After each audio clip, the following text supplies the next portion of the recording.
Are you a slave or are you free? It's a question we often ask ourselves. Am I a slave to this country, or am I free to do whatever I like? Or is freedom just an illusion? So here's a bit of an experiment I thought I would do this morning. Let's design a country, shall we? Let's design a place that we can all live and think of ourselves as, I don't know, happy, free, jolly, nice, enjoying it. Because there's lots of us people. And let's say that we're going to ask some people to govern us like a government and put them in control. What sort of things would we want, as there's more of us than them and we're going to pay them to do this? So let's have a look. I'm going to design a system for you that you might think is absolutely brilliant, absolutely what we want. So let's have a look, shall we? I'm going to call this, just for the sake of argument, Corporate Britain. We'll make this government run as a corporation, a for-profit government. Let's have a look. So we'll vote in a government that makes a whole load of promises in a manifesto and then fails to deliver it.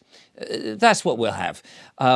So it'll make sort of decisions like, every 5 years it'll say things like, well, if you vote for us, we'll improve the NHS, we'll protect the borders, we'll make sure that children are educated, we'll ensure that there's law and order, all those sort of things, and that we don't engage in war overseas and things like that.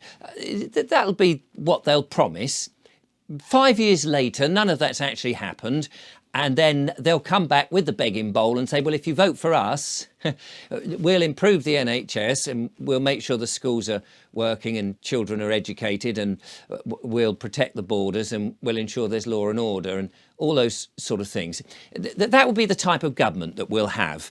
We'll set up rules and acts and statutes, quite severe ones, loads of them that you couldn't possibly hold in your head at any one time, that penalises people as frequently as possible, even when there's no victim or no obvious crime. And I'm talking about things like, you park your car in the wrong place for a little extra length of time and you get a ticket. And if you don't pay the ticket within a certain amount of time, it doubles. And if you don't pay it, you get taken to court and the magistrate there or the judge will have reason to penalise you and extract money out of you. That will be the type of system you'll have. Or if you live in a house, then you'll be taxed on services that you haven't asked for and services that perhaps you don't want or don't use, but you'll have to pay them. And if you don't pay them, again, you'll be taken to this court system, and then there'll be threats and menaces that if you don't pay and you don't pay in a certain amount of time, you could actually go to prison. That's a nice, friendly kind of system to have, I think. We'll have a comprehensive surveillance system. This government will ensure that all the streets have cameras in them, that the supermarkets will have cameras on them, that everywhere you go you're being photographed. They'll say, of course, it's for your security, for your health benefit, because there's a lot of crime that for some reason they've decided they're not actually going to crack down on. And so the best way is to photograph every damn thing that you do. They'll ensure that being sold are products that actually listen to you at your home, photograph you, take your biometrics, so that they have every little bit of knowledge about you. All your data is taken away if you're on the internet or you're having a phone call, you're buying something. All your data, everything is extracted, and they'll permit that is sold to third-party companies so that they can sell things to you, or worse, keep a database on exactly everything that you do. And they'll even come in with ideas that you haven't asked for, like a digital ID. And if the money system isn't quite happy, it'll be a debt-based system. And then they'll move it to something like a central bank digital currency in which everything that you do is monitored and registered. And in fact, the government that I would love to have in this corporate Britain is one that's forcing you out of cash. so that private transactions that you might want to do that nobody knows about, and you're just using notes, these IOUs, that you're using these IOUs as a method of payment, and nobody needs to know about it. But actually, they're going to get rid of that so that the government and banks and other people know exactly what you're doing at any one time, whether it's a big purchase or a tiny, generous little donation to perhaps a homeless person. They'll know all about it. That's a system I think is important. Of course, the government that in this corporate Britain will design will tax everybody on every purchase that they buy. It'll be a value added tax. You know, there'll be value added to it, so that as you buy something, they'll bung something like 20% on top. You'll just give to the government for the fun of it, because they're a nice, kind, benevolent government that like to extract as much money as physically possible from you. So that'll be the value. The value is you're making a donation to keep that government in there. And then, of course, on top of that, all your fuel, that'll be taxed even more, much higher, so that the cost of living is extremely expensive. And then if there's any money left, and if you've made a profit on anything, they'll tax you on the income as well.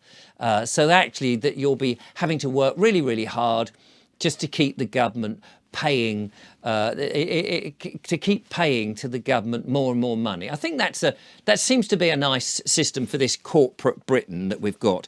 And of course, all this money that's coming in, it means the government can wage war or send money towards a war whenever it wants. We won't ask you. You won't be consulted, of course. This government will be fairly autonomistic, have its own autonomy, and we will just decide, you know what, I think there's a war over there that we could fund, and send our troops even to boots on the ground. We'll send those on there, risk their lives. They don't get much of a choice. No, you're going to be part of it, and you'll come back in body bags.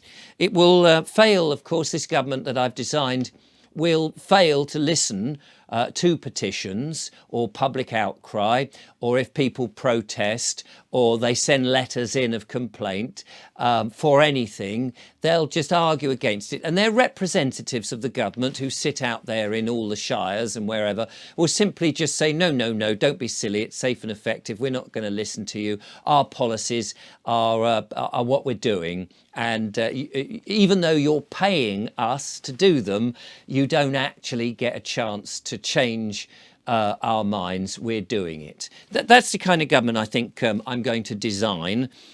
This government will also pander to the extreme minorities who've decided that they're not represented, and so they'll make laws, and they'll have crimes like hate crime. If anybody expresses an opinion against even the most ridiculous and nonsense situations, people who perhaps want to pretend to be one gender when they're clearly not that gender, and if anyone points it out, the government will have the right to be able to clap down on those people who are using common sense, rather than those poor, affected, absolutely minority people who suddenly feel offended because of a little bit of name calling. This government will have the power, I think, to really clap down on that and stop things like free speech. It will enable bills to be passed, say, where if you don't change to all our particular type of energy solution, if you have a wood-burning stove, for example, or you want to keep your gas boiler,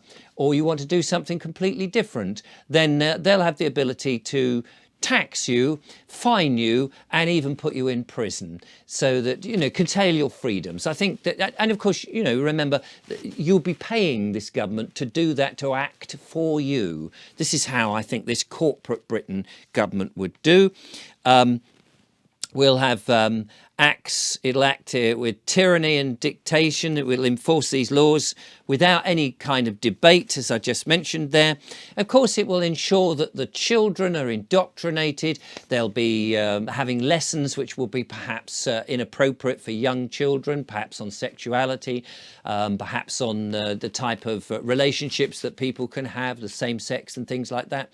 And you don't really get a choice on the curriculum that will be educating your children. I think that would be quite good for a government. If I was designing a desirable government for this country, which I call corporate Britain, the government would also allow other people to poison the air, perhaps via aeroplanes with chemtrails or with particulates coming out, and they'd poison the water, allow things like fluoride, which is very poisonous, and various other nasty things into the water, and allow the water treatment companies to call it water, but actually it's just treated and it's not actually water, and it's not particularly good for you. So that's the air and the water. Of course, they'll also allow highly processed foods, for example, to be sold in the shops that actually have no benefit to people, and they won't be dissuading you to buy these things. I mean, they'll permit them, and in very small print, very tiny little print on the labels, perhaps put some of the chemicals and nasty things that are into the food. And I could go on, really. I could go on ages and ages and ages about this wonderful government that I've come up with, this corporate Britain. So that would be one government. Now, of course, in a country like Britain, where we assume that we're free, and there's more of us than there are of the government, of course, perhaps people wouldn't want something like that. Perhaps they wouldn't want a government that acts with tyranny, that is taxing them and extracting their money and teaching their children and basically doesn't do what they say they're going to do. Perhaps people wouldn't want that.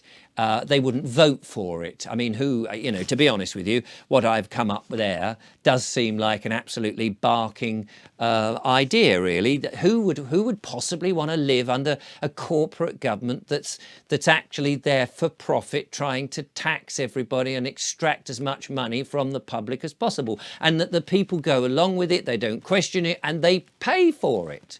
They actually pay for it. I can't see that working, can you? I can't see that we would ever be in a situation where, 60 million people would say that's okay. Would you? No. Couldn't possibly happen, could it? I mean, let's start again. Let's say that is unacceptable for a country of people who want to be free. So let's call something sovereign Britain. Let's call it sovereign Britain. Let's start afresh, because that system just seems stupid. Nobody would have it. So sovereign Britain might be. I've got fewer things here, funnily enough.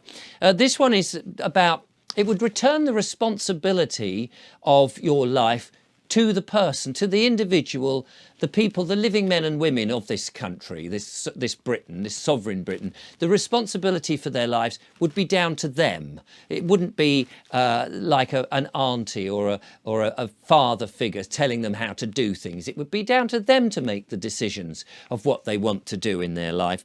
It wouldn't involve wars, any kind of governance of this sovereign Britain, this sort of guidance rather than a dictatorship or tyranny that you're paying for. This, the people who would be helping you and getting things together would be there as guidance. So they wouldn't involve themselves in wars, overseas military campaigns, that sort of thing. They wouldn't be taking your money unless you, the people, got together en masse and said, we want to have a war, or we need to defend ourselves against somebody else. They wouldn't take it on the people in charge who you are paying for to govern and guide would not do that unless huge numbers, the majority of you, got together and said, actually, we want a war.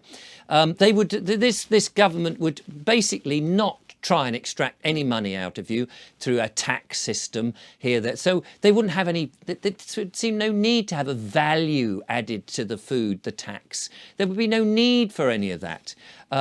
because you're taking back the responsibility. You're being responsible for yourselves and doing so much of this. You wouldn't need this big daddy character telling you exactly how to live your lives. So they would reduce the tax that's needed for running administrations right down to a bare minimum, if at all.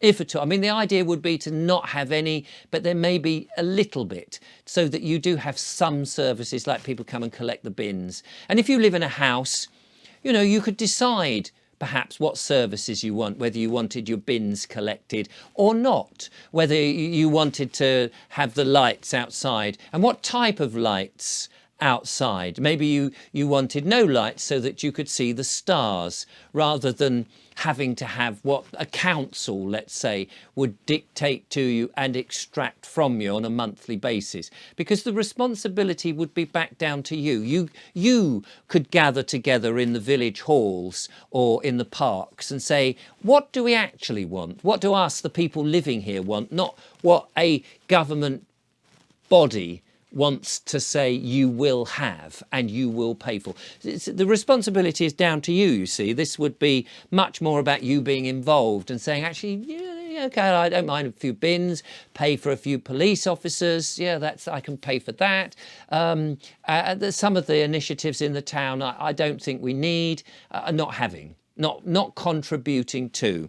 That would be this sovereign Britain. So we would have perhaps here, would carry out the biddings of the population, of course, would encourage health. Instead of having one system that you go to, which is, say, run by a big corporation like Big Pharma, and all the doctors sort of pay into that and are on kickback if they sell white pills and certain types of medicines, that this system, the sovereign system, would be, well, look, there's so many different ways of looking at health, and we're going to promote all of them. That if you want to have tinctures, or you want to have acupuncture, or if you want to explore all sorts of different types of health, it would be encouraged. It wouldn't be one that's trying to extract money out of you all the time.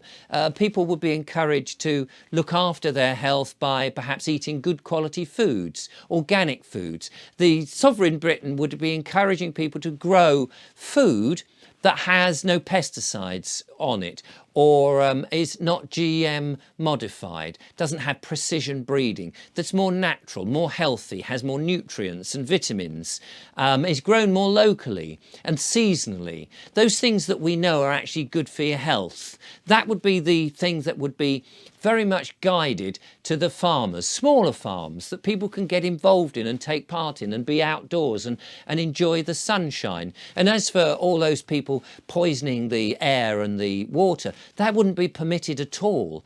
Water would be provided clean out of springs and aquifers and things like that, rather than treated with nasty chemicals.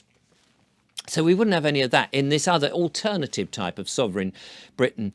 It would very much be promoting the sense of freedom, that you can do things like do no harm.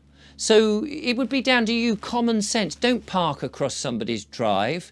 Don't play noise in the middle of the night. And if those sort of things happen, then it would be down to your peers to sort of judge and make decisions. Oh, this person's come because there's been a complaint about it. Let's see if we can find a remedy. The remedy might not necessarily be extracting money from them. The remedy might be helping them and giving them advice and saying, look, this is unacceptable. Helping them understand what a lovely environment of people and a community that helps one another is, rather than pitting everybody against each other. Stopping that sort of divide and rule, but actually uniting people and bringing them together to understand that working together is a far, far better way of dealing with things, and not necessarily about threatening them with taking money or putting them in a prison. Allow people to live, as I say, without penalty, and testing those laws by our peers. A sovereign Britain would be much more beneficial, and people would be involved. You'd be more united. Now, I don't know if that appeals, if that makes a bit more common sense, a bit more give and take, a bit more respect to one another of how people want to live, rather than this other system, which clearly, you know, this corporate one. Who's ever going to vote for that? No one would want that. Although I can't help feeling that somehow, isn't that the corporate one, the corporate Brit, isn't that the one we've got? But we never chose that, did we? How did it happen that we got that? And surely, if that system doesn't work and there's 60 million of us in this country and we're going along with this, surely we can change it to have a much more sovereign Britain, a Britain that doesn't penalise us, that doesn't dictate to us, that doesn't photograph us, our every move, that isn't poisoning us. Surely we're the people, we're the ones that make the decision, we're sovereign people, we're the ones that can decide what kind of world and life that we want to live. And surely we don't have to vote in a government that wants to be tyranny, a dictator, and photograph us. Surely the power lies with us, doesn't it?